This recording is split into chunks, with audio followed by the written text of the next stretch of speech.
Buckle in, Geeks on Trial fans. We're opening the docket today to settle dozens of cases. Video games, movies, board games, books, and more. We're going to settle them. You're going to watch or listen. Stay tuned for all of our verdicts. What you are listening to is real. The parties involved are not cool. They are actual geeks with a case pending in the court of public opinion. The party's case has been dismissed, and the dispute will be settled here on our podcast. There will be no lawyers. There will be no witness testimony. The judge's decisions are final. Hello, I'm Judge Ivan. I'm Judge Jonathan, and this is Geeks on Trial. Today's case, closed.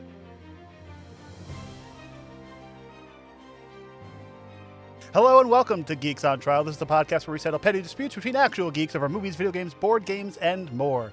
If you'd like to submit a geeky case, well, you don't have to anymore. It's our final episode. This whole thing is redundant. I've been saying it for almost 2 years now, and I'm sick and tired of going through it all the time. We're done. The show's over. Screw off. I mean, hi. It's getting, wow. Hi. Welcome. Sorry. Nope. It's the medication just kicked in. Hi. That's how you farm engagement with anger. Mm-hmm. You make people... You yell at people so that they are angry at you. Right. I mean, it works for our presidential candidates. That's how Joe Rogan does it. Who?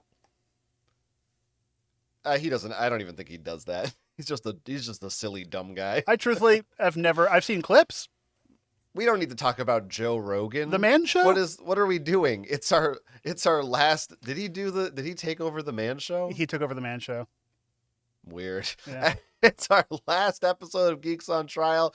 It's going to be a real big show because what we've done today is we've collected a ton of different cases from the internet, ones that we had planned on getting to or didn't plan on getting to, and we're going to run through them all like a gauntlet of like lightning round. Yep. Not that lightning round. Well, no. Certainly, it's not going to be 45 minutes per case. Or it's a slow lightning storm. It's a long lightning storm that doesn't. It's a monsoon. No, it's not a hurricane. It's a hurricane of activity we have going on here today. And and then we'll wrap it up. Irene. And that'll be it. The show will be over. The courtroom. We'll ride off into the sunset. Yeah, we're gonna ride our gavels into the sunset. Are we gonna? I have a question for you. Usually you wrap things up with a nice little rhyme. Are we gonna have condom? I've never used one. I mean, I have an intro if we're ready to get to the cases. I don't know if there's any banter we wanted to get out of of the way curious first. to see how. No, whatever. It works how it is. How it goes. You don't need. It's going to be what it's going to be. It's going to be a show. That's it. It's going to be a show. Mm-hmm. What do you play? What are you gonna? Where? He's 100% right, folks. This. Happy Thanksgiving, by the way. Tomorrow's Thanksgiving. Right. I should probably defrost my turkey. I should probably buy a turkey. What do you have Thanksgiving plans in general? What do you like to do or not do on Thanksgiving? Do you have do you have food? Do you like? I don't care about what family members you go see. Worst. That has nothing to do with it. When you go and sit down at the Thanksgiving table, what foods are you excited for? Oh man, I'm so excited for those mashed potatoes, dude. Oh, you don't even know. Dude, you know what I love is the stuffing. Oh. Stuffing's for me, man. You're a stuffing boy. For me, my I've man. heard you love a good stuffing. Top two. Number one, What? stuffing. Yep. Number two, mashed potatoes. What's number three? Oh, give me some of that pumpkin pie. Oh. Do you have that at the same time as the potatoes and the stuffing? I put them all on top of each other. Huh. See, for me... Everything else, get them out of here. I don't give a fuck. Forget them out of here? Forget them out of here. Cursing. Yeah. Don't curse. This is a clean Christian show. This is a Creed podcast. Oh, that's yeah, I want that mashed potatoes. Does that sound like Creed, or is that what they sound like? or from The Office? Remember him? You were going to say something about Creed. mashed potatoes. I was going to say I just take everything and stuff it inside of the turkey. The pie, the potatoes, the stuffing. Sure. I like the turkey too. I like the gravy. I like a gobbler. I'll just go to Wawa. Yeah. We all meet at Wawa. Yeah. We bring our tables inside of the Wawa, and we'll have a gobbler bowl or sandwich. Yeah. How about a Thanksgiving soup? Is that a thing people do? Do people have soup on Thanksgiving? I think it should be. I think we should start doing it. Turkey soup on Thanksgiving. Maybe. Or just just have leftover turkey soup the next day. Just that's what we usually do too. Or just thin out the gravy. Thin out the gravy, and that's the soup. That's the soup. Yeah. You just eat a bowl of thin Yeah. gravy. I mean, to be fair, I would just eat gravy by the spoonful. I like gravy. Gravy's I mean, I'm like, that's disgusting, but then I'm thinking about most soups. It's like, well, tomato soup. I mean, just tomato gravy. yeah, it's not really like that different. Cream of anything soup is just gravy. Yeah, it's just a big bowl of sauce in it. Yeah. Isn't it? Yeah. Isn't it? I do put gravy on just my entire plate on Thanksgiving. Yeah. Yeah. You like that? Do you get that? Is it a nice like brown thin gravy, or is it like the creamy thick gray kind of a gravy? You know, Both. It's like an in between, depending on who makes it. Yeah. Yeah. Except for I that don't white know. gravy that you get at like Cracker Barrel. But that's I'll good. put that shit on. I'll put that gravy on pumpkin pie at that point. I don't care. Yeah, we should really replace turkey with fried chicken at Thanksgiving. I think everyone would agree. Why not fry the turkey? Why not fry the turkey? Why not fry the turkey? What if everyone just got a big turkey leg? Ooh, smoked turkey. Let's just go to a Ren Fair for Thanksgiving. Yeah, or That's Disneyland. basically what they did back in the day. The first Thanksgiving Turkey was at a Ren legs Fair. and churros. That's true. Back then, everything was a Ren Right. fair. It was just they just called it a fair. It's just a fair. It was a fair. They pretended to be, I don't know, what even more medieval. Right. So dead? Dinosaurs? They pretended to be dinosaurs, I guess. What was? We really can't waste time like this anymore. We We're have actually so many cases to get we're through. literally running out of time. This is it. This is the finale. The final Lee? This is the finale. Because here's the thing. We have so Mm-hmm. many cases and people want to hear them. And we also have to, of course, sentence and punish all these people. Right. You know, we're making decisions. Are you prepared for this? Because I don't know if you are. Now I am. Folks, today's cases come to us from the internet. You can find links in our episode description. Our defendants today are numerous, and we'll be judging and sentencing them all one at a time for your viewing or listening pleasure. As dual judges here on Geeks on Trial, it's now our job to determine whether these geeks are guilty, or if these fellas and fillies and trilbies are silly, like Milli Vanilli. We'll judge them gentilly, not all willy-nilly, but voluntarily. We do our jobs shrilly, then go have some chili. Or if they're not guilty. I'm so happy this is over. You asked. I get to tell you what I think about your rhymes. You asked Let for me it. tell you. They're fucking fantastic. I thought you were I going to love say them. that. They're the greatest part Silly of this bitch. show. What? I said you silly bitch. So let's Yes. get into our first case, shall we? Okay, we've got all kinds of topics here. I tried to, space them out so that we're not doing too many of the same categories in a row. But, there's going to be a lot of stuff about movies, video games, board games. We're going to get into all this shit we usually do. Now, a few times over the course of the show, you've mentioned a few things that I'm wondering if you've picked up as cases. One being serial killing. Have we found? Serial killing and stamp collecting are collecting. two of the big ones. Have you Yeah, found any? I don't have any of those. Or no. maybe one story that combined the two of them. That would have been the best part. Yeah. You know, that might be a Yeah. thing that we come back to maybe like a couple years from now and we do a serial killing episode. It might just be Right. one of us maybe covering the case of another Right. person, like when you finally get convicted. Mm-hmm. Yeah. Well, it's going to be like a true crime thing. Right. Yeah, similar concept, but See, it's like true crime. I think that was our issue with getting numbers for this show. We didn't label it a true crime podcast, which is what this is, because a lot of these are true crimes or true to us. Yeah, I kept saying they were fake crimes. Oh, you screwed up.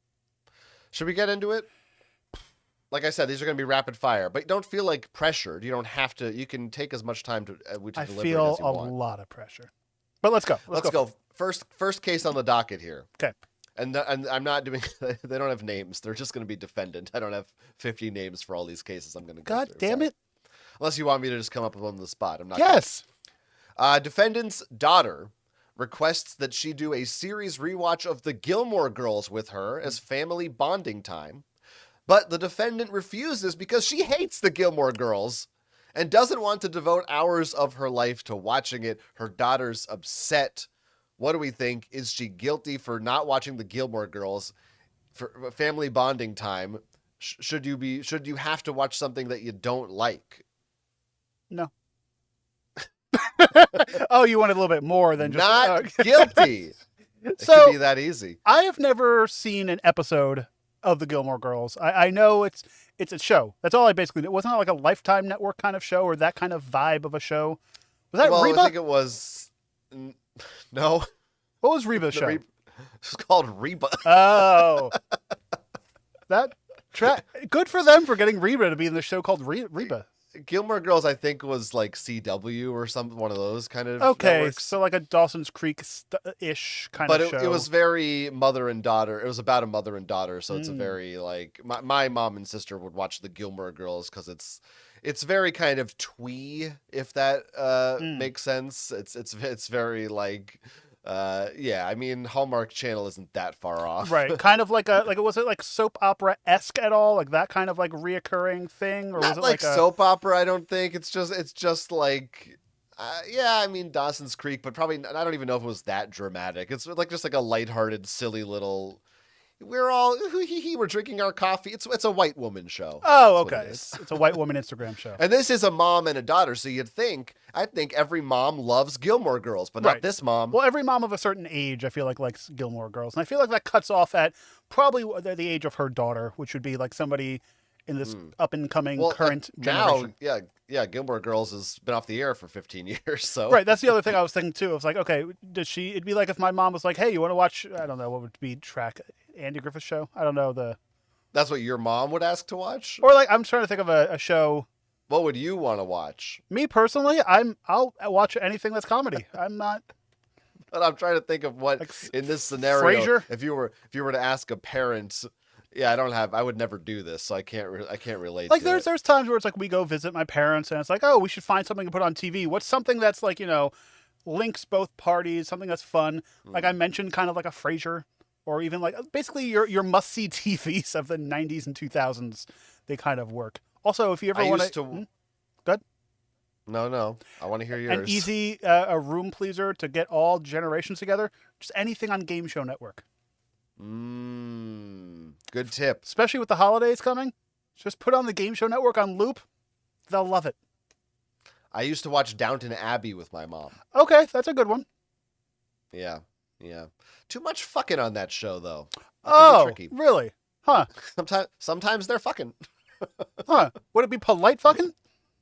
Yeah, oh yeah, it's very polite. Like gloves? It's not like Bridgerton or some shit. Like white gloves stayed on, right? And Pinky goes out. Pinky goes out. As they're doing whatever they're doing. Right. What are they doing? Tell me. What?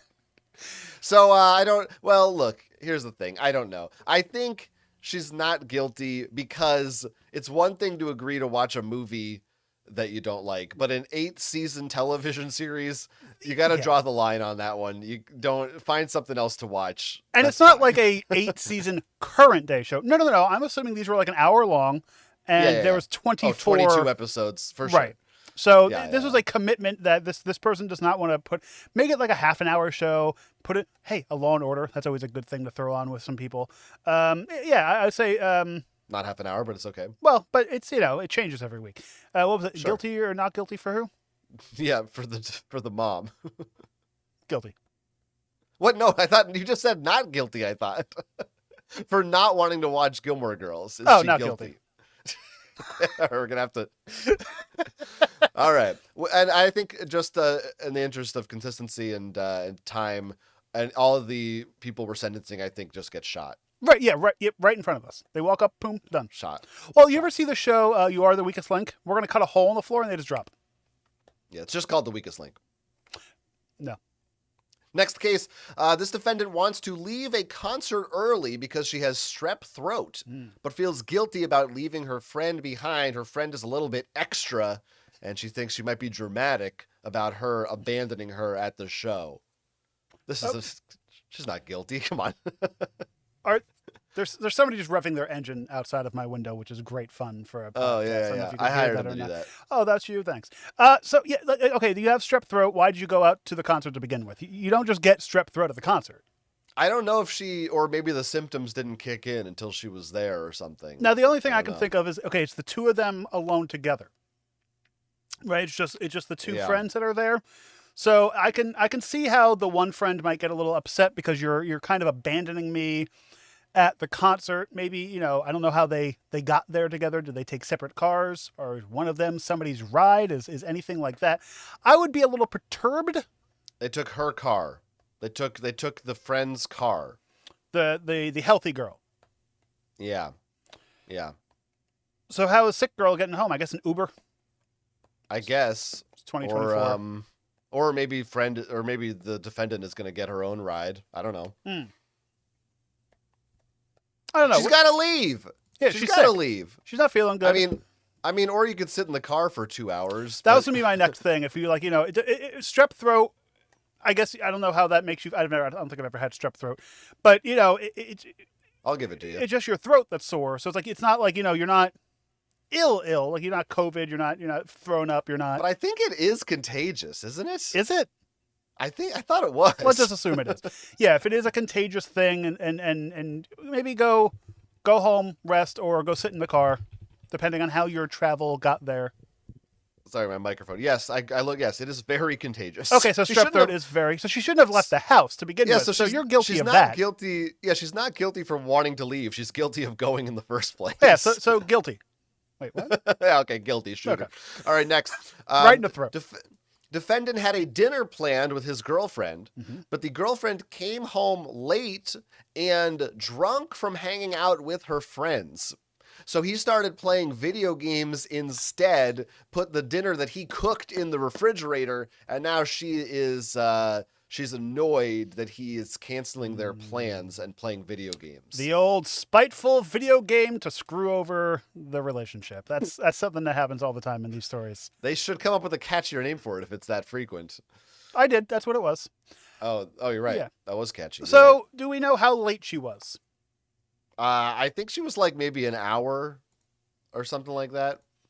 And was there any communication between the two that she was going to be late and that she potentially wasn't going to make her dinner time?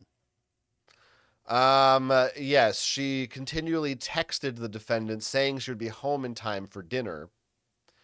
And then she wasn't.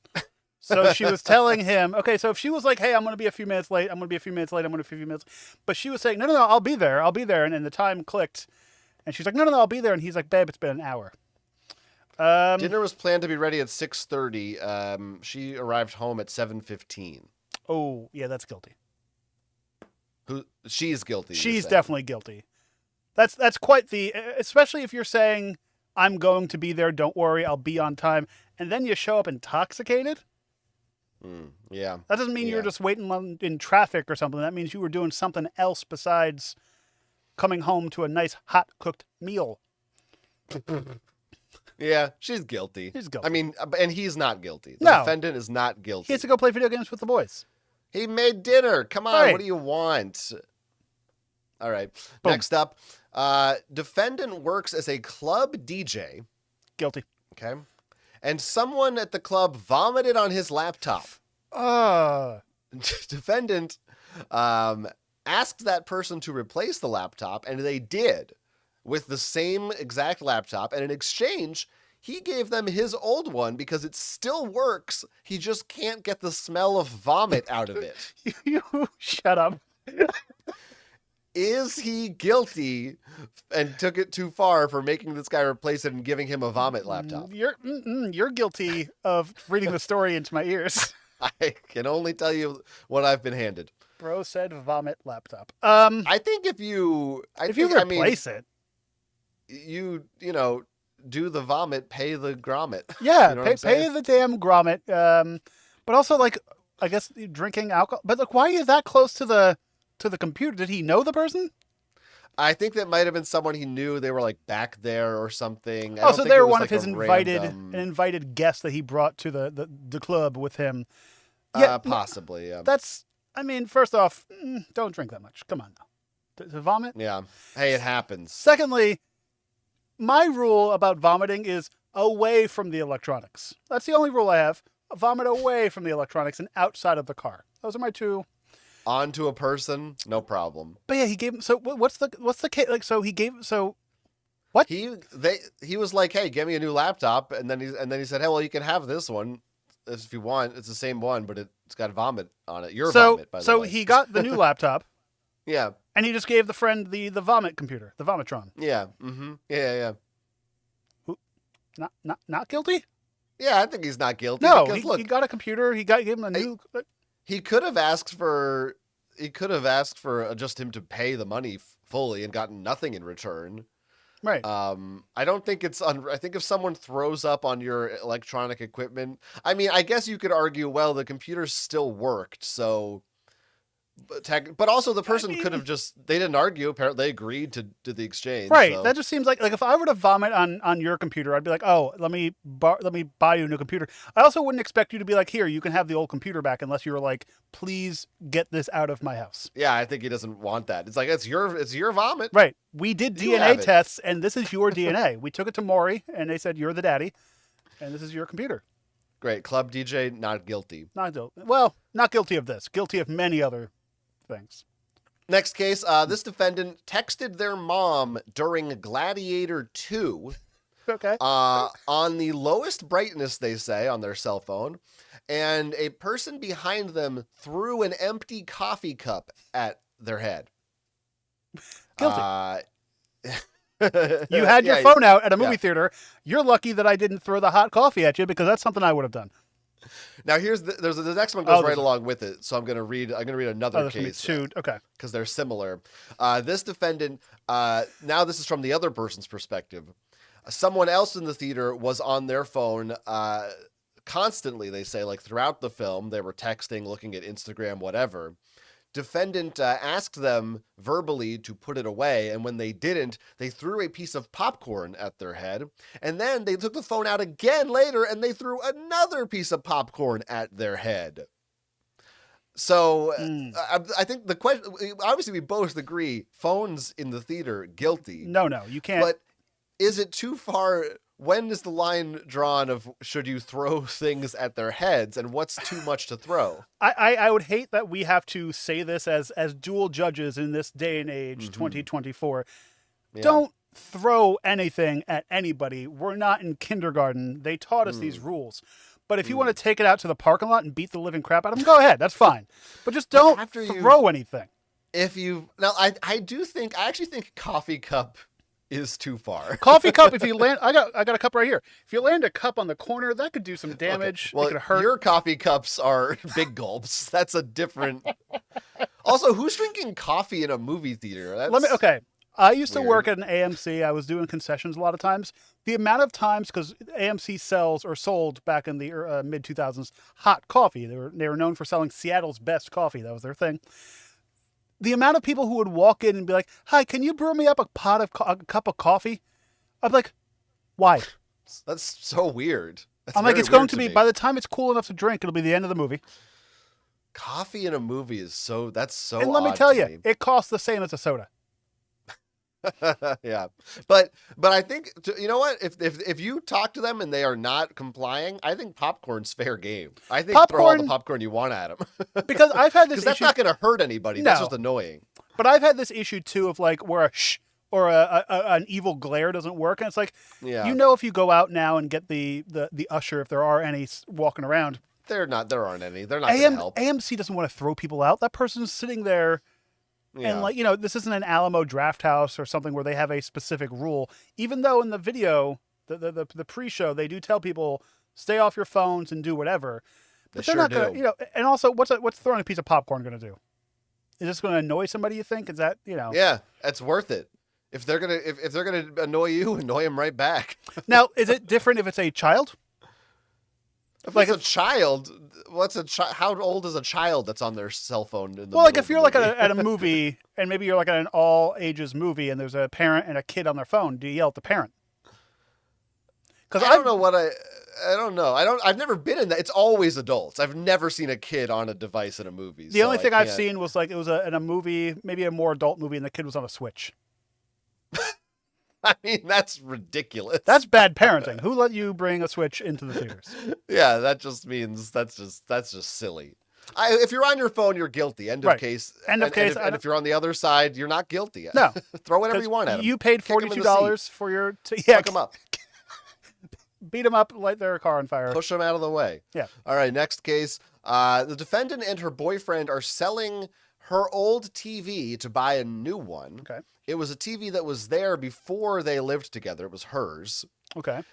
She wants to now, through selling it, keep all of the money, but she's not sure if she should split the money with him since they're going to be maybe putting it towards like a new TV for that space, but it was hers originally. Okay. Just use the money to buy a TV. You're not getting more than a TV costs. I can tell you that. You're selling an old TV. TVs don't appreciate in value. Just use all of that money, however much it is, to just buy a TV. Are they both living together? Yeah, I believe so. This is a shared space that they have. Let's say they're selling their old living room TV and they're buying a new living room TV. Just put all the money into a new TV, and if there's any difference in how much the new TV is going to cost, he covers the rest. That's her contribution. Oh yeah, so here's the nitty-gritty on it. She doesn't want a new TV. Oh, well. And he wants to keep half the TV cost to pay the new one, and she doesn't because she doesn't even want one. Break up. Yeah, break up. Because if she doesn't want a TV, there's problems there. But look, at the end of the day, or maybe she just wants a cheap one or something. But at the end of the day, it's her TV. Right. She does get the say. That's it was hers. That's her property. You're not married yet. It's not 50-50 like, property. Yeah. Like if he's the one who wants to get rid of it. Right. And it's her TV. Yeah, she keeps all the money. That's her money. I mean, yeah, like, it's a technicality. Like, I still think you're being kind of... Oh, yeah. You should both be agreeing to buy a TV together, but I guess that's just because I like a TV. Maybe there's another situation. Maybe what if she's like, we need a new couch, and I said, well, what do we need? The old couch is fine. See, I think it was my couch. I'd be like, I want the money. If two people live together, a lot of stuff, ownership of things, it kind of just is 50-50 at this point with certain things, and it's like you split the costs, or don't sell the TV. Hey, just don't sell the TV. Why are you getting rid of the TV? So, not guilty? Not guilty. Great. Next up, we got, the holidays are coming up. Oh, are they? Yeah. Oh, boy. Our defendant here got lots of presents, Christmas presents, for her boyfriend. But then on Christmas morning with his family, saw that his family only got him like 2 or 3. So she put a bunch of the presents back, didn't give them to him with the family, then later gave him the presents in secret. And when the brother talked about one of those presents later on, the mother-in-law was upset that her son received secret presents that she didn't know about from the girlfriend. Listen, your son is receiving a bunch of other stuff that you don't know about from the girlfriend, and I don't. Mm-hmm. Herpes, chlamydia, blowjobs. So usually what I do, usually what I do, we don't do our Christmas collectively, me and my partner, in front of the family. Usually we'll do it either later on when we get home from celebrating with stuff, or, the next day or the day before Christmas. We like to have our Christmas between him and I be our Christmas. So I won't wrap his gifts and bring it to the family gathering, because that's more so about the family. It depends on whose family it is. It could be weird, like this situation. So yeah, usually we do our own Christmas privately, and nobody else is known what people are getting or how much stuff they're getting. Or yeah, I think that's the mistake the defendant made, is you should have just waited until the end of the whole Christmas. Give these presents away from family when you're back home, right? Not like later that day or whatever. Like, I don't think that's too, like, because I've thought about that before. I'm like, are we weird for not combining our Christmas? No, it's you're having a separate Christmas with, like, your significant other. Do it separately. Yeah, or still you can still have it together, and you can give. I think she was right to do the couple of presents. I understand, because it also, you don't want to feel like you're showing off or something, right? That like, look how much better I am. I got him all these presents. And didn't. Also too, I always feel awkward oopening gifts in front of people, especially like on a Christmas day with family around and like having to react. I don't to like stuff. to do that with I only like to do that with immediate family that I know. I'm fine with it. But anytime it's like, oh, there's a new boyfriend or whatever in my family of like, then it's like, I feel I'm not like comfortable doing that. Oh yeah, immediate family, or like even like friend, like when we do Christmas together, like that's different, because that's friend stuff, but it's like, yeah, it's always has that weird reaction where it's like, oh, they got X amount of gifts. I didn't get this amount of gifts for this person, and you're trying to, Yeah. Um, Not guilty. Not guilty. No, yeah, you're fine. Great. Next case, defendant's brother said they didn't want to keep his old DVDs. Defendant was moving out and said, clear all this junk out. If there's anything you want, you can take it. And the brother said, I don't want any of it. I don't care about it. Then the defendant said, okay, you don't want it. They put up on eBay their brother's autographed Twin Peaks DVD. And the brother got upset that he wasn't asked first before they put it up for auction. So was the defendant in the wrong for putting this up after being told they didn't want it? I would say no. Short and simple. They offered it to you. You said no, to keep it. Whatever's behind is yours to do whatever with. The only issue is, I guess, they didn't know this disc was in their collection. Maybe. That's unclear. I don't know if they didn't know or if they just thought, maybe they just assumed that maybe they just didn't have space for the stuff and were like, you hang on to it. Like they just didn't think they would actually get rid of it. Right. Were they thinking like you hang on to it, like you just store it for me, or like here, this is yours? Because wording is, you know. It's like for years, all the crap I had at my mom's house that and every time I came over, she'd be like, you should take all this stuff. And I'd be like, nah, it's fine here. She'd be like, do you want to throw it out? I'd be like, no, I want it here. Right. I want it here for later, but you hold on to it. This is my free storage. You keep it. And that's right. Yeah, this is where I keep those things. Right. But I feel like if you were to, but if your mom turned around and sold that stuff, you'd be upset, which fine. That makes sense because But it's a different situation. Yeah. Right. Then in this case, you didn't say to her, do whatever you want with it. Yeah. Right. Yeah. So yeah, I think it's his fault for sure. And if you have an autographed, like that sounds like a thing you would want to keep. You should have kept that. What are you doing? And like, if you aren't sure, like, going through moves and stuff is hectic and difficult, but like, kind of check things before you give them away to people. You never know if you before you wreck them. Put something in a book for keeps or something and you give it away to somebody and it's worth money. You never know. Not guilty. Not guilty. Next case, the defendant doesn't want to watch a movie based on a kids series with her friend because she wouldn't enjoy it. I think we've done this already. I don't care. She's not guilty. Not guilty. I don't know what series it is either. Paw Patrol, maybe. Next case. Defendant's boyfriend brings a laptop into bed at night to do work. And she thinks it's upsetting the sanctity of their relaxing nighttime routine. She doesn't like that he's bringing all that tech work business into their nighttime bed space. Is she guilty of saying, get that laptop out of here after 9 p.m.? I think if it's work related, get that shit out of the bedroom. At some point, yes, America has a big issue with, work balance, life, culture, bull crap. And, you should have to cut the cord every now and then from work and be like, hey, listen, I'm going to bed. It is bedtime. Yeah. So, and it doesn't even need to be whatever it is. If it was like, you're bringing, if you're a teacher, papers to grade or, things to do while you're in bed that are related to non-home life. Yeah, I would get a little upset. But there's definitely times where it's like, if I can't sleep, I'll be on my computer laying in bed as my partner's sleeping or reading a book or on my cell phone. That's different. If it's hobby and you're not doing anything, activity wise while you're in bed together, or if it's stopping anything from happening, I think it's fine as long as it's not work. Conversations, Jonathan. Okay. Having conversations. Okay. Who has sex in their bedroom? That's strictly trunk of the car.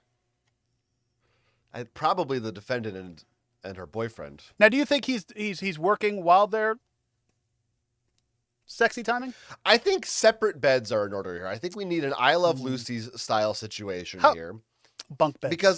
Because I do think I side with the defendant, but then I'm also thinking, well, the boyfriend, maybe part of his routine is that he works well at night and in his bed and he's comfortable there, and that's his thing too. And there's nothing wrong with that inherently either, if that's how he likes to do things. These are two people who have two different preferences for their nighttime routines.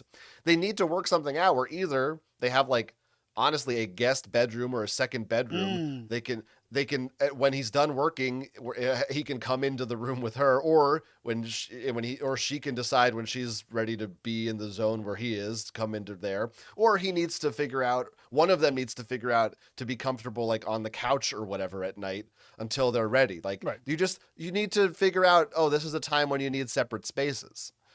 However you need to get that worked out. Yeah, and I could see that either way, because like, if you said if you're working from home or whatever, and you like, let me check some emails before bed, but the separate beds I don't think would work because he's still bringing a computer into the bedroom. So it'd have to be 2 separate bedrooms.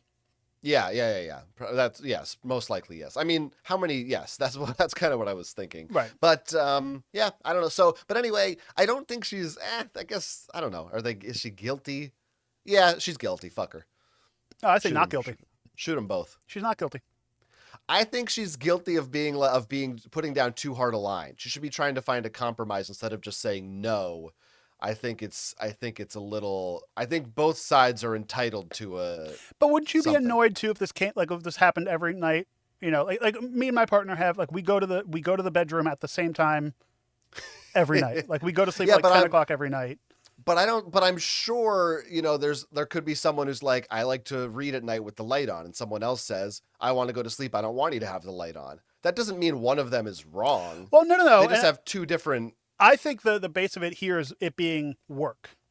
Like, I feel like if he was like scrolling Facebook or on Instagram, but it could be that's your line, but I feel like anybody could have a different right line is all. I don't know. That's why I'm like, I initially I'm sympathetic towards her, and I'm like, yeah, I wouldn't want that to go on. Right.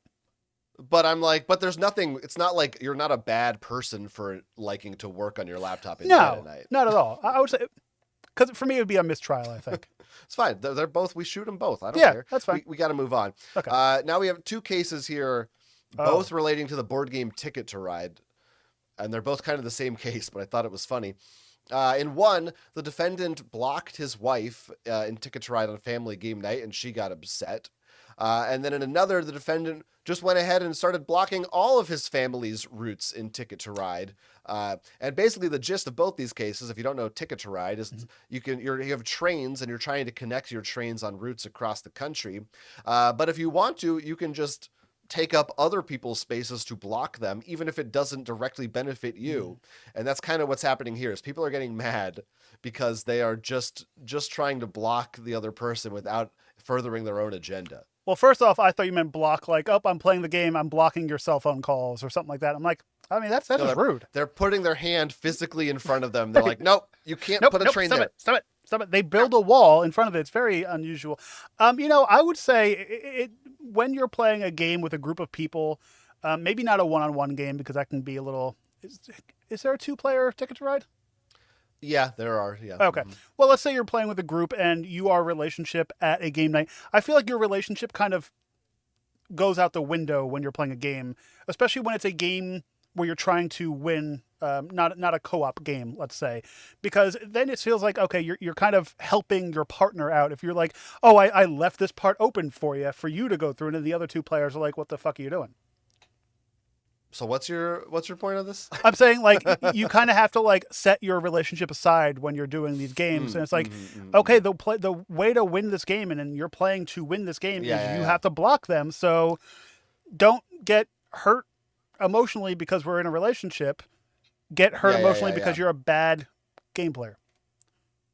I agree. I do think there's maybe a line where if someone played Ticket to Ride and like all they did exclusively was just try to block people and didn't ever try to do their own thing, like I do think there is a limit where you can start to just be annoying, even though you're playing within the rules of the game technically. You're just the blocker. Yeah.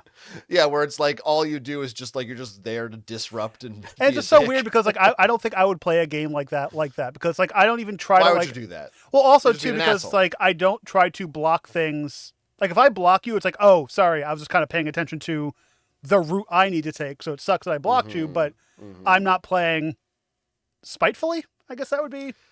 I think that's for people who have played a lot of Ticket to Ride, and then the more you play it, the more you can see, oh, I know that I can tell I have this many points, he has that many points, and if he gets that route, he'll win, so I gotta stop it right now or And something. at that point, you don't play with that person anymore. I agree, but then maybe that becomes the new meta. Then if you don't like that, just start blocking all their routes, and then everybody's blocking everybody, nobody's doing anything. Then what happens? It's called Block It to Ride. The company can give me some of the money on that. So neither of these people are guilty. I don't think. Play however you want. Play how you want. For now. Next case, the defendant is a professional streamer who plays video games at home. Mm-hmm. His girlfriend also works at home, often next to him in the same room. Okay. He occasionally tries to chat with her during the day, but she gets annoyed if he interrupts her work. In fact, she also gets annoyed if he tries to talk to her while she's playing video games.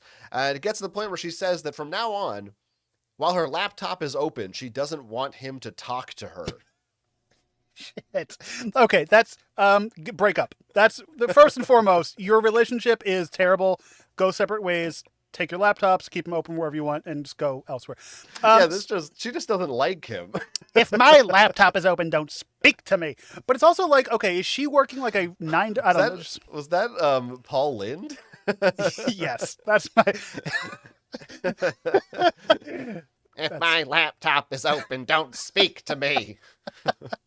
All right. It's homophobic. Now, listen, as I do the creative stuff, I make videos for work and do whatever. And my partner works a real 9-to-5 job where he takes phone calls and does stuff like that. You know what we do? What a way to make a living. We don't work next to each other. Yeah. Actually, what we did was we bought him a little light that says busy on it. So we went to 5. We're getting strikes for that. Little Five Guys. But yep, we bought a little light for him that says busy. So when he's on a phone call and I walk into the room, I know when he's actually on a work call, and I walk out of the room and I come back. That's pretty good. His pants are usually down during those work calls. Right. It's weird. I'm usually under the desk. Okay, come on. But But yeah, because there's a bomb dropping. Right. Yeah. Tornado draw. So first off, like, unless they're both streamers, have they done that? That's a good premise for a porn video. It's like, you got to get under that desk because there's a bomb coming, kids. They're not kids. They're not kids. Oh no! Oh no! It's all right. Well, last episode. It's fine. I can get canceled now. It's fine. I can't. Sure you can. I'll take you down with me. So down under that guilty? desk. But my thing is, okay, are they both like? No, I just don't understand the working next to each other in a home. Like, I don't know. They're in the same office. But you need some, like, separation. And I think that's what, like, COVID kind of screwed with a lot of relationships because people were with each other 24 hours a day. But if somebody's screaming, and I'm streaming, and I'm assuming he's screaming during his streaming because that's what they do, she's probably, like, trying to do a real job. Like, go to another room. Get separate offices or, like, something. Yeah. Just break up. You're both guilty of being in a bad relationship. Yeah. If my laptop's open, don't talk to me. That's just... Next case. Defendant's significant other looks over their shoulder at what they're doing on their phone all the time. The defendant hates it. Significant other says, if you should let me know what's going on your phone. Shouldn't be an issue. I think that's just the last case. If your laptop's open, don't talk to me.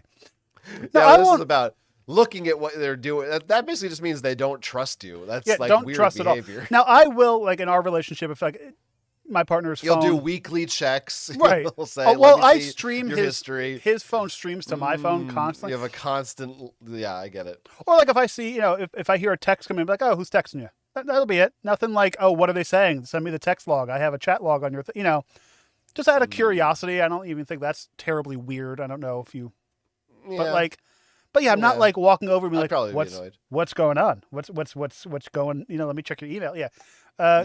Guilty. I forget what party is what. Yeah. The defendant's not guilty for not wanting them to do that. Yeah. That's just bad. Next, some of these are going to be simple. Next case, defendant can't get their D&D group to respond to scheduling requests. Wants to just leave. They're the dungeon master. Thinks maybe they'd be guilty of being too petty. or something like that if they just up and leave the group because not everybody is responding and coming up with times they're available. I feel like this was a case we did, or we've looked at this multiple times. It's every D&D case. This So, is what they all amount to. I think there needs to be somebody needs to make a rule book for the DM at trying to put together. If you try to schedule 4 weeks, 3 weeks in a row, and they have 3 strikes against them, you get another group. I say, before you leave, kick them out. Every person, if you don't respond within 72 hours or something, or hell, give them a week if you want. Right. For every time you have a countdown, okay, then you just go click X, kick them out of the chat. Yeah. Boom. And then one by one, you get to the people who want to play. But then there's a bigger issue. Is it every, so you're the DM, you're like, hey, group of 5, let's play. And if every person has a excuse, then you might be the issue as the DM. Maybe they don't actually want to play with you for some reason. Because you do have to look deeper into that. If like, okay, every time every one of you has something wrong. Well, this is half the group or something like that. Or like 3 out of 7 people or something. But if it's only, those 3 people, just kick them out. Their characters died. Oh, I'm sorry. Or one great thing about D&D, they're not there that week. You can still play. Like as long as you have like a good amount of people to play with. Yeah, just play. If you're not gonna commit to it, you can stay in the group, but we're just gonna play without you. Right, because that's one great thing about D&D, and like even watching people play D&D online and stuff, people guess whatever cycle in and out. So as long as you have a good amount of people to play and make your story actually worthwhile and worth your time as a DM, then just cycle people in and out if you can't get your regular group in, because not everyone's schedule is going to line up perfectly every week.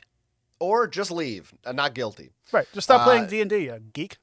Next case, the defendant's roommate has a disruptive boyfriend who is not supposed to be living with them, but he kind of is, and he's not paying rent or utilities. So when she's not home, she turns the Wi-Fi off so this guy can't use it. Is she guilty for keeping the Wi-Fi off to punish the roommate's boyfriend? Okay, so real legality, if the roommates together split the bill, I think she's like, breaking some kind of law there because like they're both. But is she? Because it's like if you and I live together and I cut the Wi-Fi off and you couldn't technically get on the Wi-Fi either. But I think she's saying when only the boyfriend is home. Okay, so when only the boyfriend is home. Yeah. I think that's, if he's not paying any bills, then you get no. Yeah. She leaves. Boyfriend's alone. Wi-Fi's off. I guess he can't access the router for some reason. Well, and also too, like, okay, is using the Wi-Fi like using resources? Like, it's not like, like water. The more water you use, the more expensive the bill is. True, unless he's, I don't know if there's bandwidth or pirating or doing something. Like, if there's a limit against it, fine. But listen, is it petty? Yes. Is it within her rights to do and kind of funny? Yeah. Oh yeah, it's fucking hilarious to my. Or I would change the password, but then the girlfriend would give it to him. Also, like, some if you want to get really petty about this, a lot of apartments have a max number of people that are allowed to be on the lease, and if somebody's just living there without that, they can get kicked out. So if you want to be that petty, but yeah, not guilty of turning off the. Why not? And I'm assuming it's in their bedroom.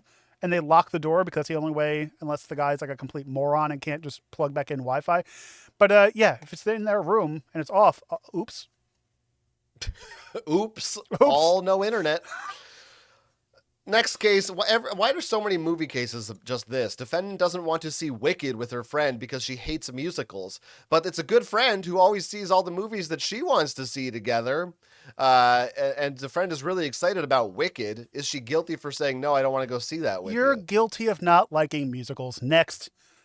All right, guilty. Shoot her. Next case. Defendant turned off her son's video game at a sleepover because he and his friends, around 10 years old, smelled bad after running around outside. She told them to put on deodorant and then says she came back and they still smelled bad. So she turned off their video games.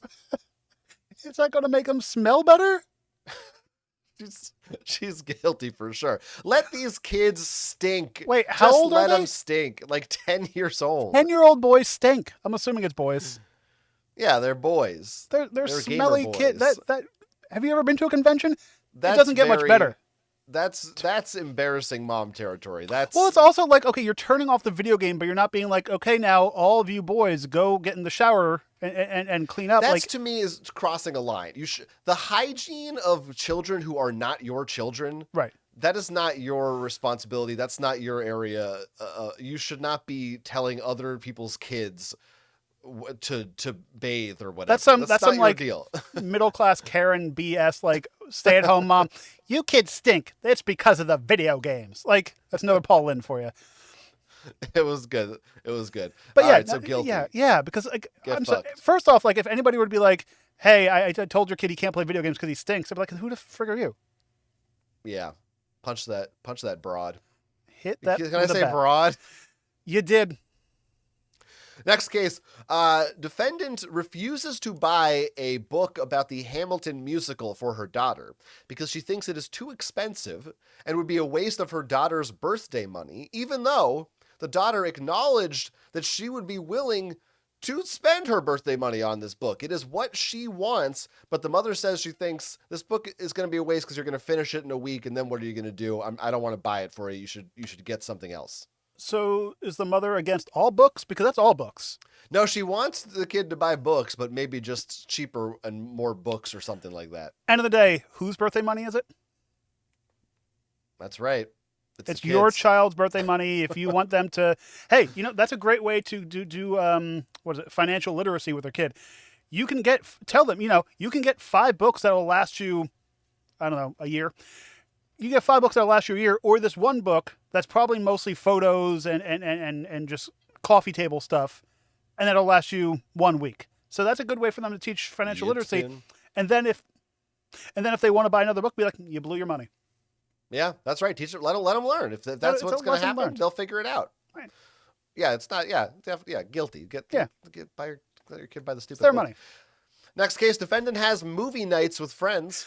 Okay. But one friend is too sensitive, doesn't like to watch horror movies or anything else with upsetting content. So she sometimes holds secret movie nights without this one friend. Now the friend found out about those movie nights and is offended about being excluded from the group. That could be a touchy subject. If this is a regular movie night where you all go around and watch movies together and you maybe cycle whoever's house it is, do a voting thing. Have everyone submit the movies they want to watch. Well, I think that's what they do, but that's the problem is that this girl always vetoes the horror movies. So if she's around, they never get to watch those kinds of movies that some of them want to watch. You don't get vetoes. Take the veto out of it. If you don't, it's a fair thing. If you're submitting a movie and everyone else submits a movie and they spin a wheel and your movie doesn't get picked, that's the luck of the draw. Maybe you don't go that week. You do have the option of not going to the movie night. Sure, it sucks that you might not watch the movie, or go hang out with your friends, and when it comes time for the movie, go read a book in the back or something. But you still have the social interaction, but you're not watching said movie.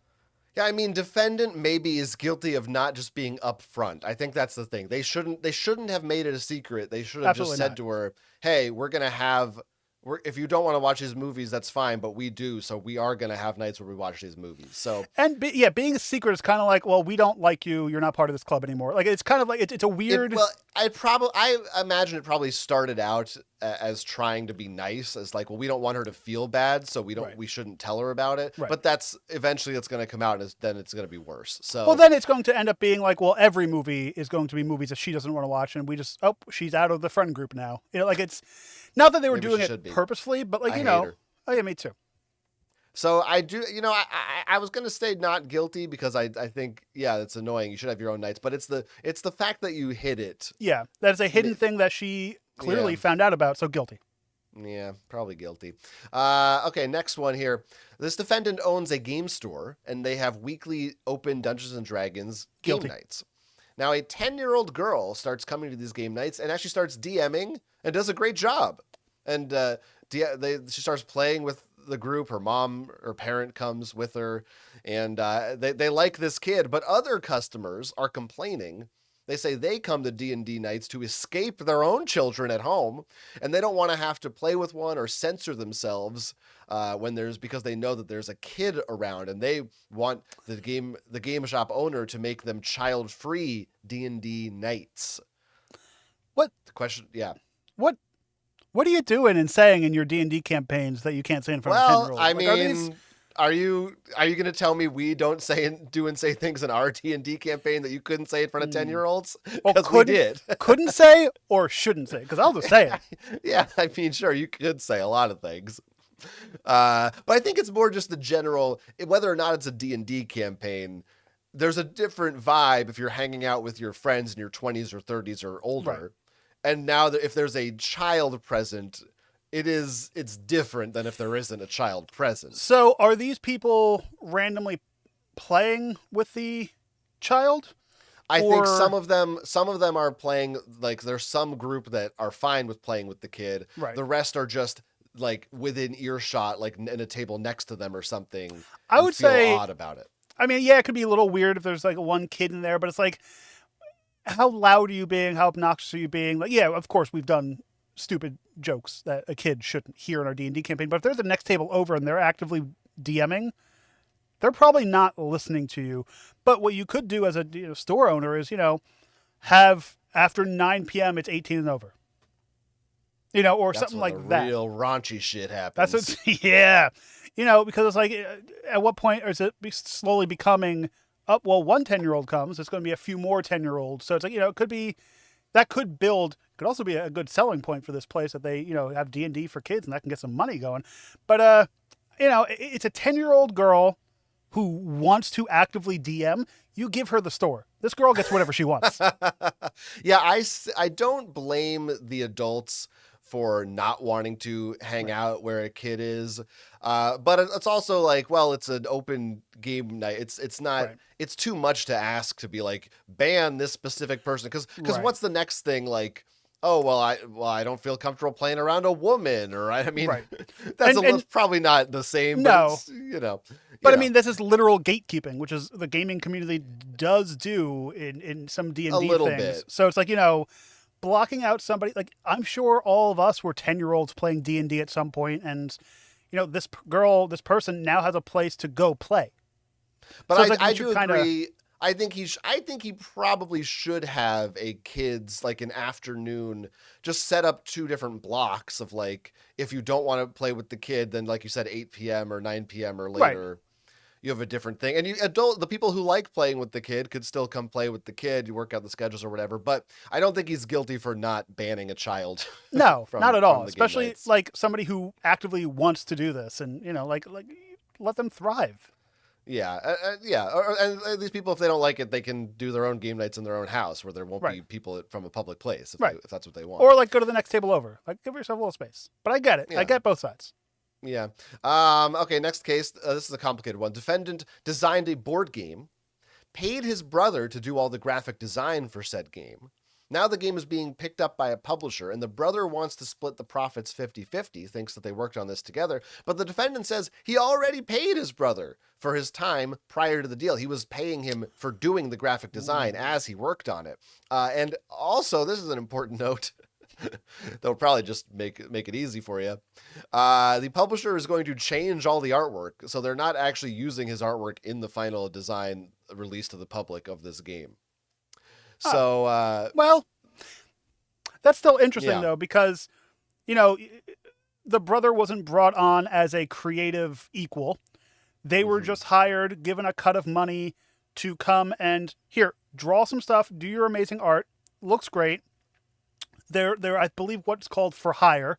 So it's like if you get somebody to do a theme song for your show or whatever, you hire them per hire. So you did 120 cards. Here's your money for 120 cards. You don't get stake in the company, quote unquote. So like if we sell the company, you're not getting any of the company. Yeah, I think what complicates this a little bit is the history here is that the 2 brothers did kind of work on game designs prior to this, and there was maybe sort of an understanding, but then this particular game, the one brother went off and kind of did his own thing, and then just asked him to only do the graphic design. So there's some communications things there where he's like, well, I assumed that all our board game stuff was together.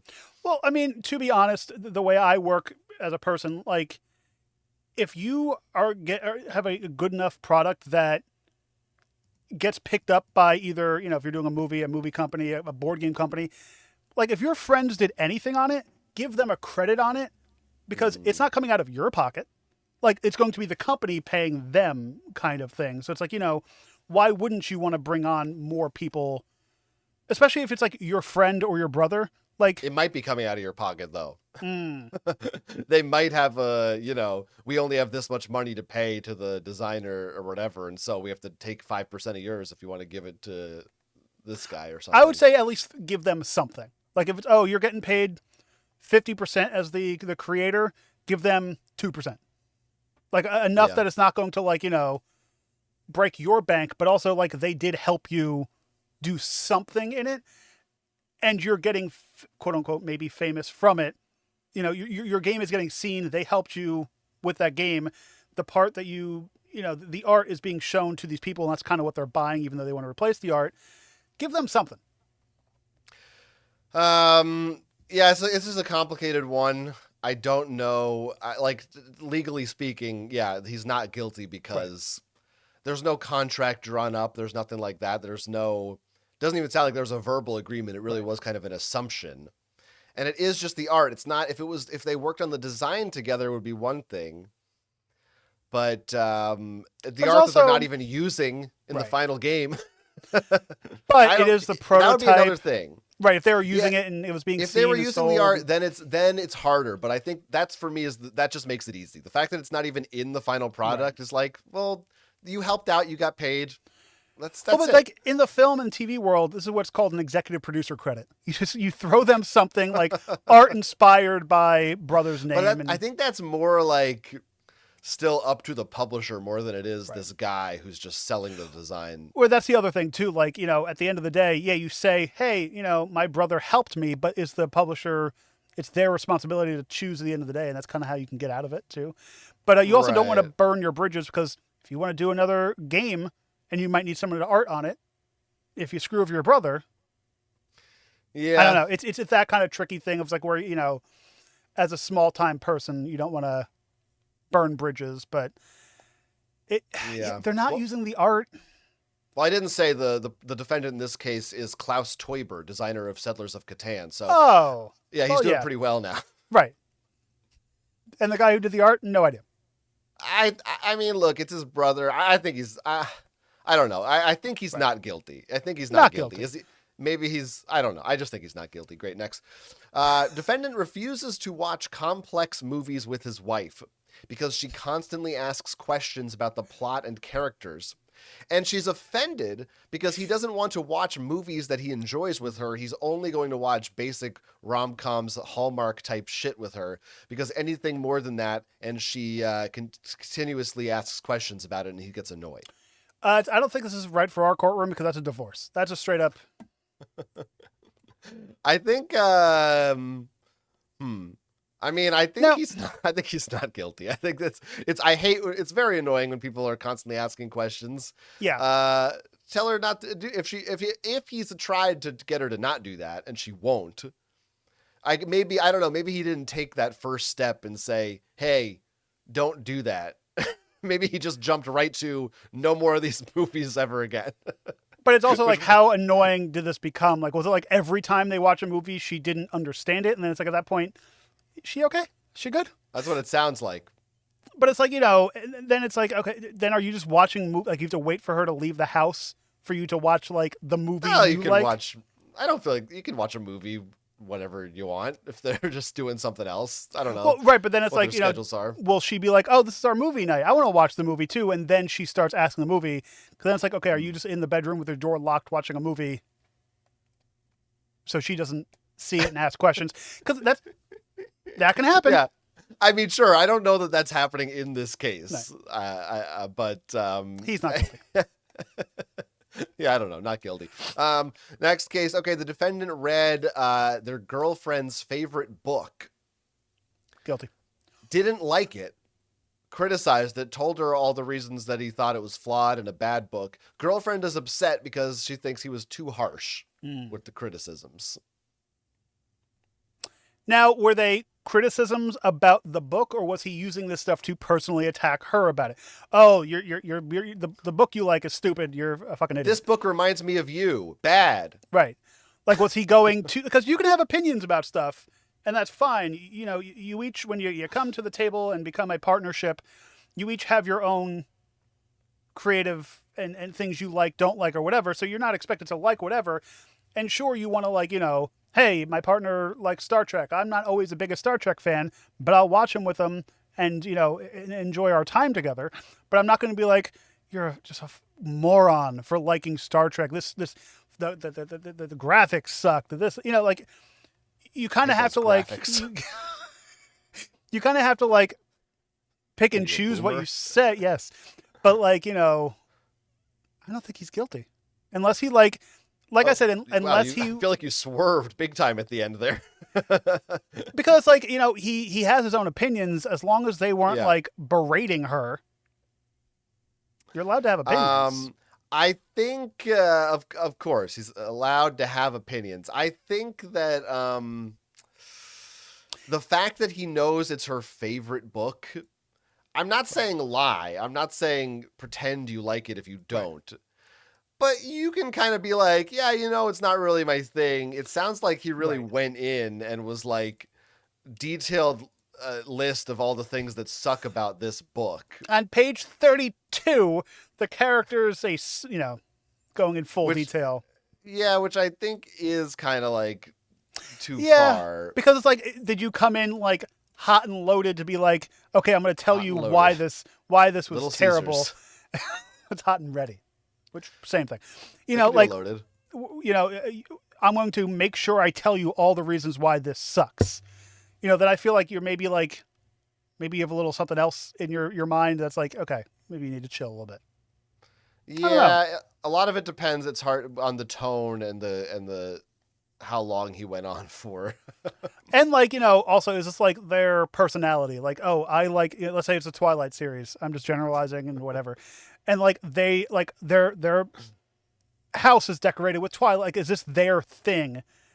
Then you kind of have to like, I'm doing a soft not guilty, but you're on thin ice. Shoot him in the leg. oh, okay. Next case, another D&D one. The defendant has weekly D&D nights, and his friends come over and they really get into it. They dress up in cloaks, costumes, swords, the whole shebang. Guilty. The neighbors hear them playing over there and see them in costume and chanting and all kinds of things inside the house. They are concerned. They come over and ask, "Hey, is everything okay in here?" And then later they come back and leave a pamphlet under the door for their church. I knew this because was good. they think that he is involved in some kind of a satanic cult.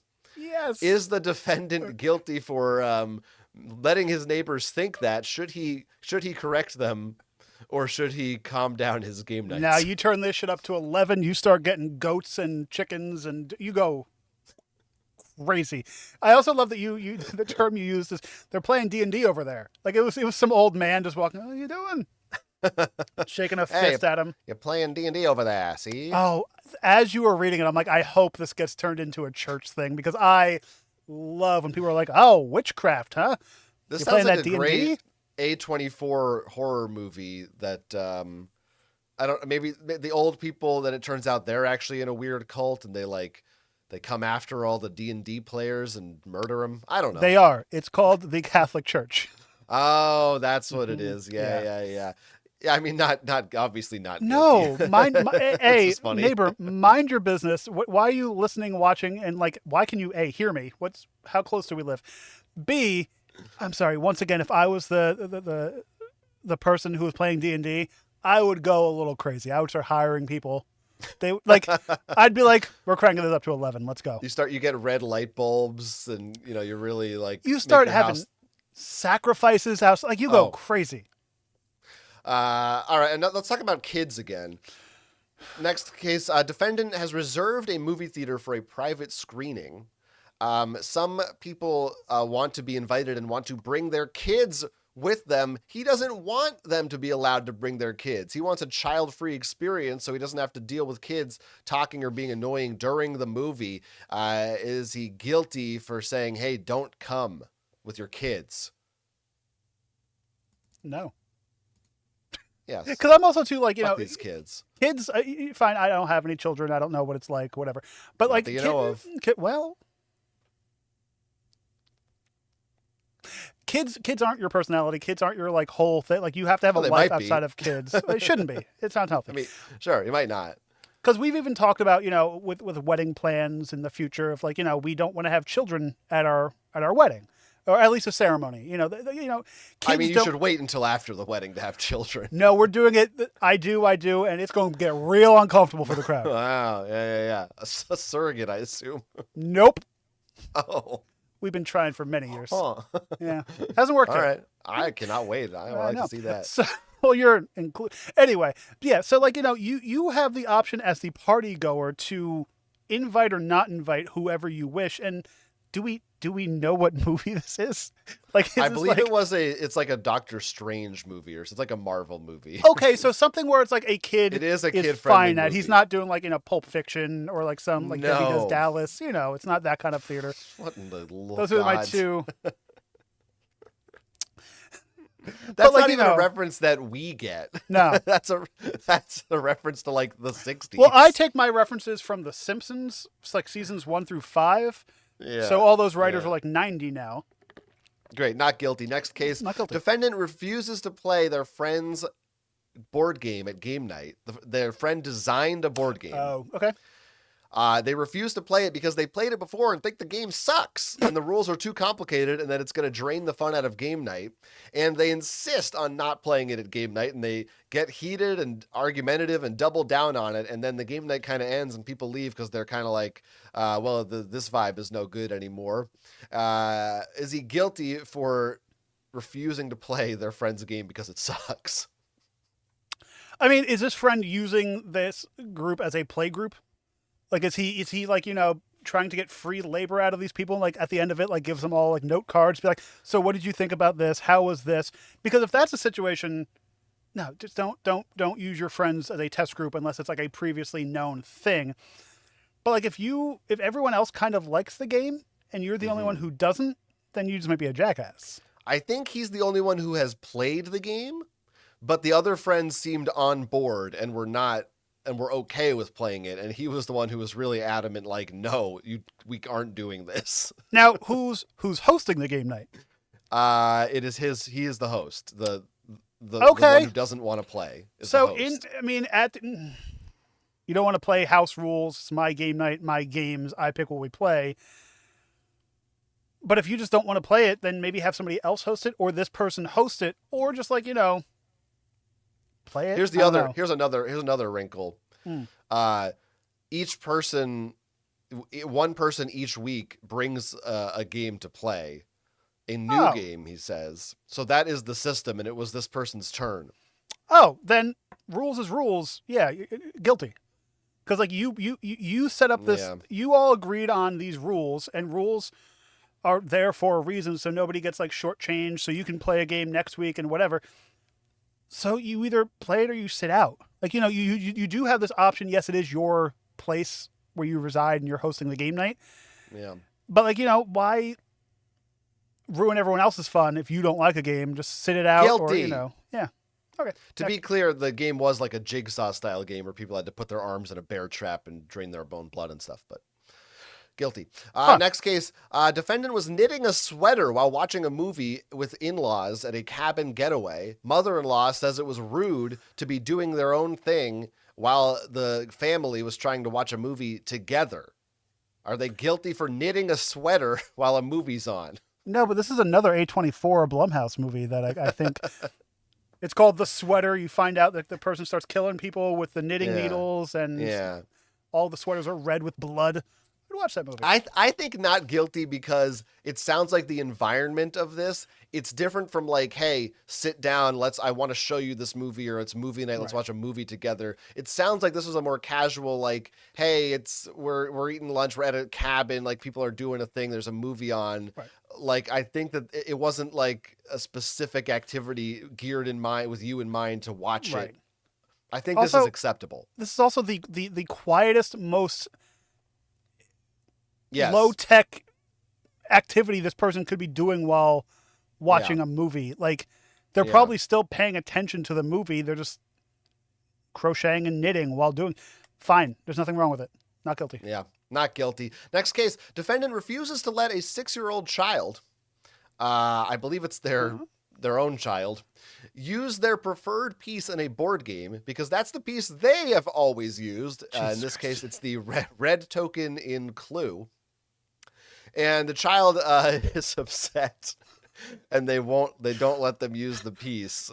What do you think? Guilty? Yes. This is a family game. Give the kid what they want. They're going to get crushed in the future by the world around them. Give them the fucking piece. Let them play the color that they want. Next case. Here's another one about a parent and a child. Defendant has an adopted son who experienced trauma early in life. Son wants to watch Spider-Verse for their family movie night, but it's not his turn to pick the movie. And the other family members want to watch The Avengers instead. The wife says that the dad is being too harsh for not letting the son pick the movie. The defendant says, well, we've watched Spider-Verse many times. It's not his turn. We want to watch something else. But the wife says, hey, this kid wants to watch Spider-Verse. He's been through enough. Where's the trauma come into? Does he do movies? It's past trauma. So it's really just it's a trauma that has nothing to do. The kid just has general trauma. Yes, he wasn't beaten with a VHS tape or something. Right. So the trauma has nothing to do with, every kid has some kind of trauma. I think so there are other kids in the picture. I think there's one or two other kids who want to watch a different movie. And I think that's the thing. If it was just the one kid, let him watch the movie. But multiple kids, I think you got to teach, issues aside, the kids at some point has got to learn to take turns. Right. This boils down to the case we did a few cases ago. It's your turn to pick a game. You pick the movie. You have to learn, kind of. From my reading of the case, I get the sense that it's less the kid is upset and more that the wife is upset on behalf of the kid. So the kid is probably just making... Okay, so the kid probably doesn't even care. I don't want to watch this movie. They care. Maybe they do. Maybe they don't show it in an outright way. I don't know. But the parent is potentially speaking in behalf of the child, which can cause other issues. Or just say, I don't know. Tomorrow. You can watch. Yeah, we'll watch that another night. You can watch it every day as much as you want. Right now, we want to watch. There's compromises here. Did you ever have one of those movies where it's like, I'm going to watch this movie until the VHS breaks?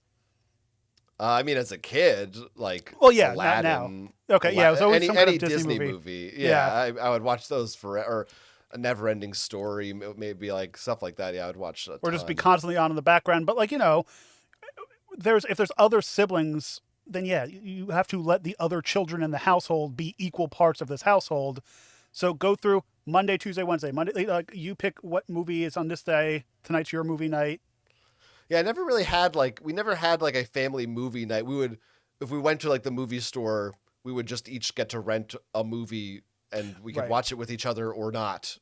Right. We didn't really I never had this kind of thing. I think family movie night came around later in life, maybe high school or whatever, when Netflix became a thing. So we'd all decide on what movie we're getting from Netflix when you had to get it from the mail and they mailed it to you. And we would watch one or two movies, as a family at that point. That's nice. Yeah. But I always chose the movies. Not guilty. Next case. Defendant asks a fellow D&D player to not name their character after what they say is the true name of the Lord because it offends their religious beliefs. His beliefs keep him from even typing or saying the word out loud. So during the game, they can only refer to the character by means other than the given name. And they find this very problematic for them. Are they guilty of asking their player to change the name of the character? We should probably quit this show. Oh, wait, we are. Some of these stories, they're wild. That's why I'm every time I read one of these stories, I'm how real is this? Or how is this just somebody's Most of them are fake. Right. I wrote a lot of these. So somebody made the D&D character God. I don't know. What do they... That's the thing. They don't tell you the name. I think there's some biblical old school name. Oh, okay. That's like some weird like Gehubenschmitz or something. Oh, you can't say that, Jonathan. It's like Adonai would be like the Jewish equivalent, but it's like something else. Yeah, I don't know. Yehuda or something. Can't. Beelzebub. Jesus. Oh, that's it. Daddy. Hitler? Would Adolf Hitler be a bad name? Oh, come on. I think you went too far. Oh, I think Daddy was Daddy Adolf? Daddy Adolf, can you tell us the story about the time you Nope. I saw those eyes and that brain working. I've known you for too long. Please, Daddy Adolf. Did he have kids? Did Hitler have kids? Oh, Mickey Mouse. Mickey Mouse entered the... Hey, Minnie, did Hitler ever have kids? Oh, I was just wondering. Mickey. That was just Kermit the Frog. Or Miss Piggy? Kermit, yeah, maybe Miss Piggy. Yeah. No, Miss Piggy. Hiya. Oh, that's it. That's it. Miss Kermit the Piggy, Frog here. Did Hitler ever have kids? I was wondering. Then she just Hi-ho. kills him. What did he call her? Anyway, I think guilty. Sure. Right? It's stupid. Whatever. Right, okay, fine. God's not real. Don't come to game night with religious beliefs. Sorry. All right, Next. I got one left for us. Ready for the last one? Ooh, I'll take a right. The defendant here in their final case believes that his friend has a Reddit addiction because they're constantly watching Reddit videos at all times, whether they're with other people or not. They are bringing up videos on Reddit on their phone, listening to, watching them out loud, and trying to discuss them and show them to other people. He tells his friend, hey, you're addicted to Reddit. You have a problem. Friend is offended for being called out in this manner. Is he guilty of calling his friend out for a Reddit addiction? So at what point is this just an internet addiction? Because now 95% of the internet is Reddit, right? You could replace this with TikTok, Instagram, any YouTube, any video service, any internet. Right. No, but do you think this friend would? Like if they had like a Facebook addiction, God, I hope they don't. Or like a TikTok addiction, a YouTube addiction. But do you think so. it's because it's Reddit? No, it sounds like it would manifest in the same way. It's what they happen to be constantly bringing up on their phone. Because I almost feel like I would rather somebody have like a Reddit addiction versus like a strictly video thing, because there's a wide array of different categories and subreddits and stuff like that. This is a weird thing because it doesn't sound like he's just addicted to posting. He's like specifically, I guess there's video subreddits, funny videos or whatever. Basically, and that's like what he's constantly in. Like all social media right now, everything has vertical videos and video stuff and pictures. Like everything is basically the same website now in 2024. So yeah, there's some videos. It's mostly like just reposting of other things. So it's like, yeah, there's going to be TikToks. There's going to be, there's worse things to be addicted to. It sounds like it would be very annoying to hang out with this person, though. It would be very annoying if like anything, if it was TikTok, it doesn't matter that it's Reddit. Yeah. Whatever. If they were like constantly on it without headphones or like, here, I saw this post on Reddit. You'd be like, okay, just tell me about it. Like, or like just, whatever. But like, it sounds like it's a constant thing and maybe it's like a generalized addiction disorder, but like, it's annoying. I'm sure. Yeah, I don't know if it would, legally or medically qualify as an addiction per se, but yeah, it's just if anyone who's constantly paying attention to something else and being like, hey, look at this all the time. And especially in like a public setting. Because like, fine, if you're at home sitting in your chair or in bed or whatever, just constantly scrolling Reddit, fine, we're all doom scrolling something. But like if it's your personality, just like anything else, it's not great, especially when it's like people showing stuff to people. Like like if it's constantly in your face, it's not great. Somebody had to eventually tell this guy to stop. Right. Do we have an age? You can't go through life like this, perhaps, but that I'd have to dig it up. Yes, they're 19. So that's like the age you're addicted to the internet. That's the age to be. But again, I do think it's annoying. The difference is you can be addicted on your own time, but now you're forcing everyone else in the group to be involved with it. Well, and there's also addicted, like if we were all addicted to the same stuff and you guys were like, we're all sharing different things, that's different. Like we talk about like movies and stuff a lot, but like if it was like everyone's involved in sports, Yeah. let's say, and this person is just constantly on Reddit being like, here, look at this, and you guys don't care. Yeah, that's a problem. That's Yeah, this guy needs to chill out. It's too much. Not guilty for saying, hey, stop, No. cut it out with the Reddit. and like tell them, like I don't, not that you don't care, but it's like, okay, maybe it's a little bit enough. Maybe you're not the one to like tell them stop going on Reddit, but maybe it's time to like, I don't just be like, I don't care. You know what we should have said at the beginning of this is one thing you could have done is just watch each case that we do in this episode 1 week. So each for you got like a year's worth of just 2-minute episodes if you want to really stretch it out. Probably what we should have done at the start of this. Just film one long episode. Yeah. Also, yeah. Were we supposed to be gaveling after each one? Because damn. Oh, now let's do it for every single case. Well, how right many now. cases were there?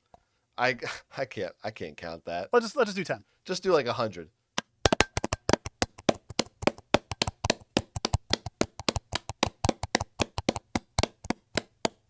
Okay.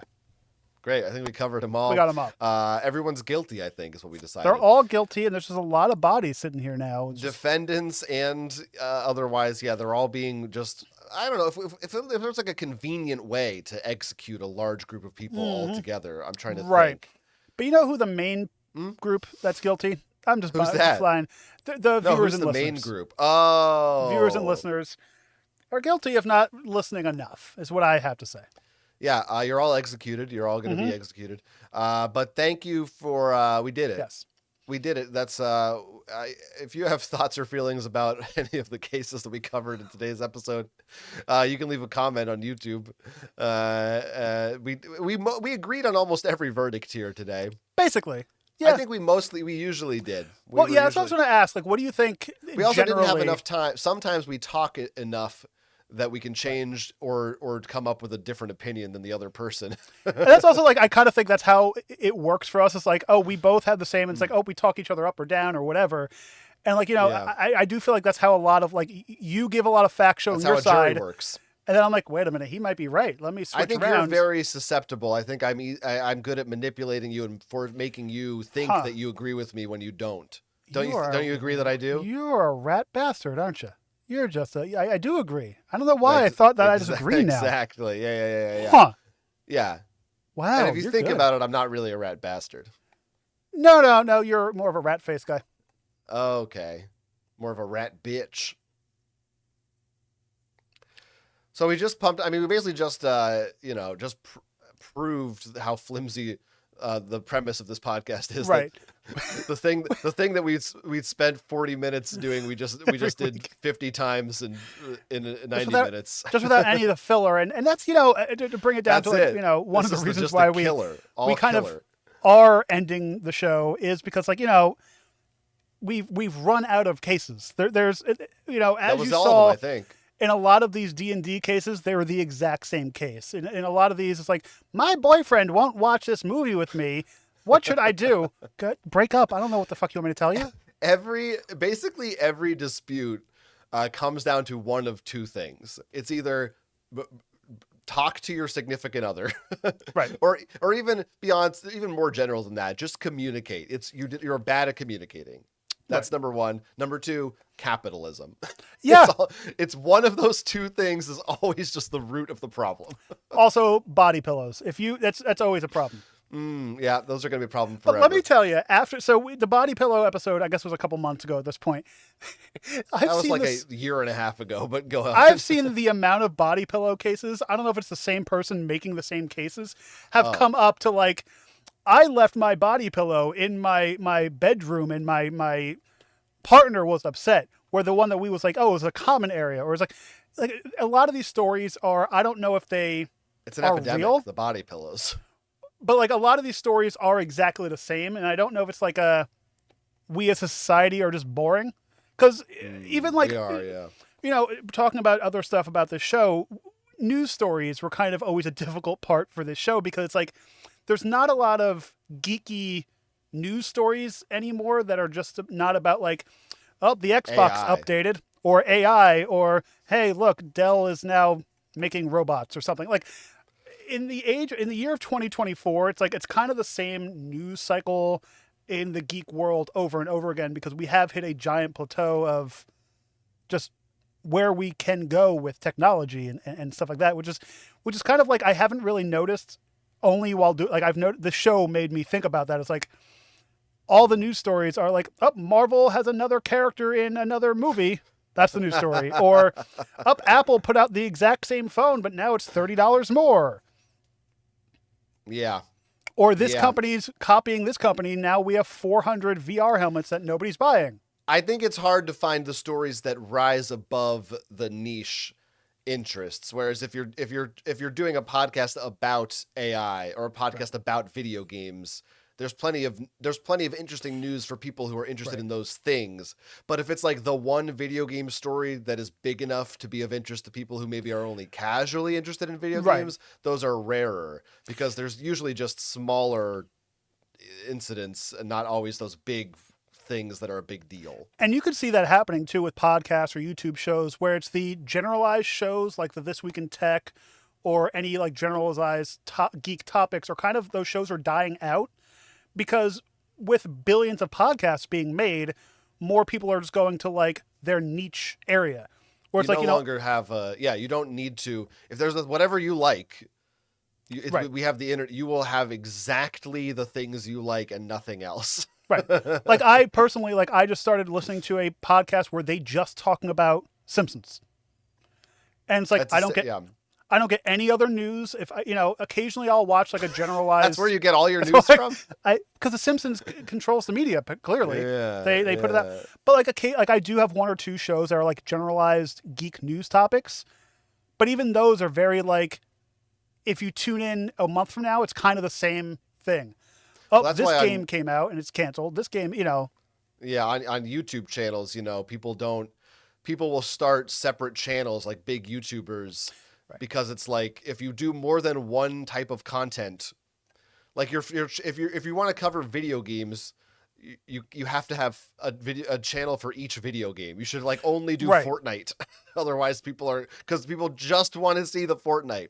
Because if they see one video about League of Legends, they're like, I don't like League of Legends, unsubscribe. Right. And then, you're a video that comes out once a week. Well, what am I going to watch this week if you're not making a Minecraft video or, it's wild. I think it's really good that these specific videos, topics, and things are around because it's like cable, cable versus streaming. I don't want to get the sports channels, the news channels, or whatever. I just want to watch what I want, and that's it.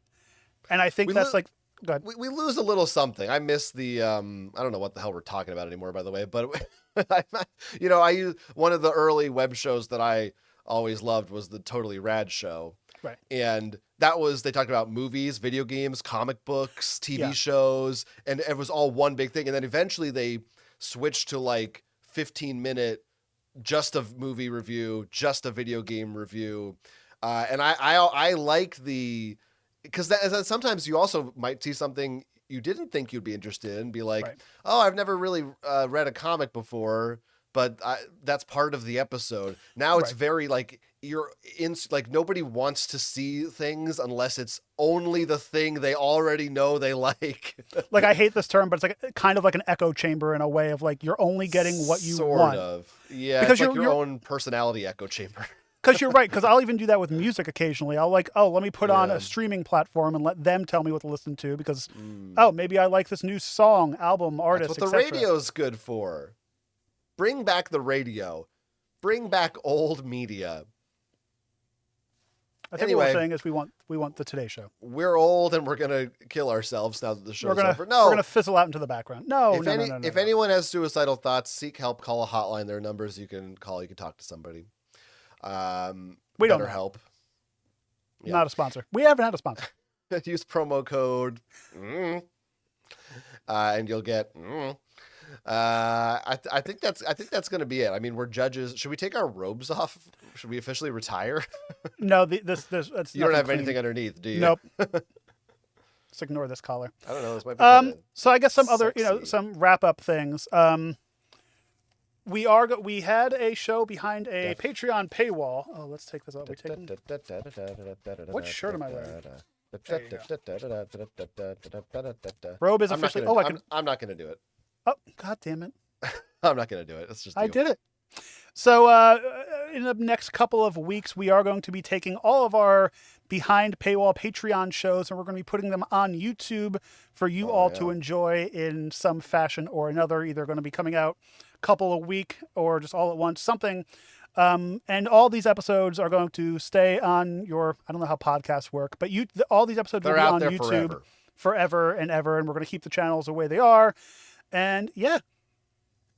So stay tuned. That'll be fun. You have an after party to go to. It's fun. If you want to rewatch old episodes, we are shutting down the Patreon, so you can't give us money anymore. Well, you can. Just walk up to us on the street and give us money. We greatly appreciate it. And other than that, I put my routing number and checking account number always. You just took a photo of a check and your social security number and a signature. Yeah. I was like, deposit here, please. Don't take. Only add. Only add. It was made out to cash. Where can people find you on the internet now and forever? Now that the show's over, if you the most secure place for the future is to just go to my website, jonathanestis.com. And whether in who knows if Blue Sky will exist in a year or TikTok or any of these things. So that's probably just the safest one for all future endeavors. See what I've got going on over there. What about you, Ivan? You gonna roll the dice on Blue Sky, or are you gonna? I've honestly been trying to go and post on Blue Sky at least once or every other day just to keep something. Red Sky I forgot that existed. Instagram keeps reminding me it exists because they're like, oh, somebody you know is on Threads. I'm like, everyone I know is on Threads because you forced everyone with an Instagram account to get Threads. That's how you get those numbers. But I'm going to throw out a bunch of channels that I have here. My personal channel you can go to. I just post random videos and stuff like that. Is youtube.com/@IvanRHahn. I do some nature videos, some nature documentary style footage. That's over at youtube.com/@DestinationRelaxing. It's called Destination Relax, but somebody else had that, so I add the ing. I'm also a contributor over at The Gizwiz, which is a gadget review show hosted by one of the writers from Mad Magazine. You can go over to The Gizwiz. Al Jaffe? Yep. No, Dick DiBartolo. That is gizwiz.biz, where you can find that site and show. And, of course, The Snack Guy. That's youtube.com/The Snack Guy, which is where I review snacks and have fun over there. Don't you almost just want to? Yeah, don't you kind of just want to make that one have an @ just for consistency? It's almost worse. I don't know why YouTube did it, but I hate the /@ /. I'm like, I don't need just. It took me so long because you have to reach a threshold to get your custom URL, and it's like a badge of honor. And now it's like, why don't we just say @whatever on YouTube like we do with Twitter? Well, maybe we should just stop saying the URL. I think that's what they're trying to get at. But yeah, I guess you're right. Yeah, I don't know. It's confusing. But like, I don't think you could type into YouTube search @IvanRHahn. Like, I don't know if that's. You probably could. It'd probably work. I mean, you could type in anything into there, really, and I'm sure something would show up. Well, the viewers and listeners will have. Well, we like to go out with a bang here, and my computer ran out of space, so there's fun with that. The computer is playing us off, is what's happening. Yeah, the computer's like, you've had too many. Please leave. The show's over. It's over. Get out. I was gonna say until next. I just would say, one last. We do appreciate you if you were a watcher. Anyone, all of our guests who have been on the show, we appreciate all of you. Thanks for joining us. And thank you for coming in helping us out week after week, and hope you actually enjoyed the show. The bailiff, the jurors, etc. Security, the building itself, which we're actually selling. The gavels, if you want these, you can come. Just ask us nicely. Yeah, we're going to be signing these, and this will be a collector's item for a couple $1,000s. I'm going to send them to the Smithsonian. They wanted ours.